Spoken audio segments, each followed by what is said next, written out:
Good morning. मरीज की हालत बहुत ख़राब है। एक्सरे निकालिए, ईसीजी निकालिए, सब जगह अगर आप देखें बुरा हाल है इस वक्त आशीष। लेट्स होप द बेस्ट कि सीरीज़ के क्लोजर में कुछ अच्छा हो, लेकिन प्राइस डैमेज काफ़ी सीरियस है। और वो स्टॉक्स या फिर सेक्टर्स जहाँ पे अब तक प्राइस डैमेज नहीं हुआ था, वहाँ पे लॉन्ग लिक्विडेशन शुरू हो गया।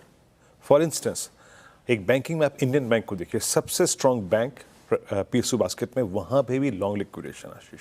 तो आप कुछ इंडिविजुअल पॉकेट्स थे जो कि स्ट्रॉन्ग थे, other than that complete price damage.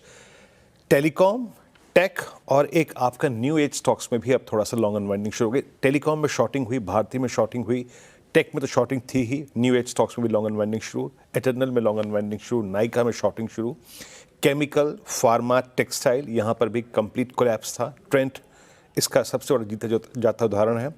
बाकी मेटल्स, पावर्स और सीमेंट, ये तीन ऐसी ब्रांचेस थे जहाँ पे लॉन्ग्स थे लास्ट थर्सडे तक, लेकिन वहाँ पर भी लॉन्ग लिक्विडेशन शुरू हो गया है।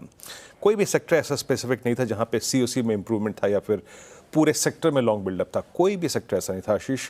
सन Pharma, PPL Pharma, KPIT, Solar Industries, IndusInd Bank, ICICI Bank, दो बैंकों में बड़ा प्राइस डैमेज था, आईसीआईसीआई बैंक और इंडसइंड बैंक में। Syngene, Wipro, tech Mahindra, IT में सबसे बड़ा शॉर्ट कैरी करके गया अपने साथ। लॉन्ग अनवाइंडिंग कहाँ था? रेलवे स्टॉक्स में जहाँ पे लॉन्ग्स खड़े थे वो अनवाइंड हुए। Titagarh, then Indian bank, Tata chemical, IREDA, LTIM, Amber enterprises, सबसे स्ट्रॉन्ग था ये, लेकिन यहाँ पर भी long unwinding. Tata Elxsi, Eternal, Laurus lab में काफ़ी लॉन्ग अनवाइंडिंग। और लॉन्ग सिर्फ दो स्टॉक्स में थे, एलएनटी और आयशर मोटर्स। आशीष, एलएनटी और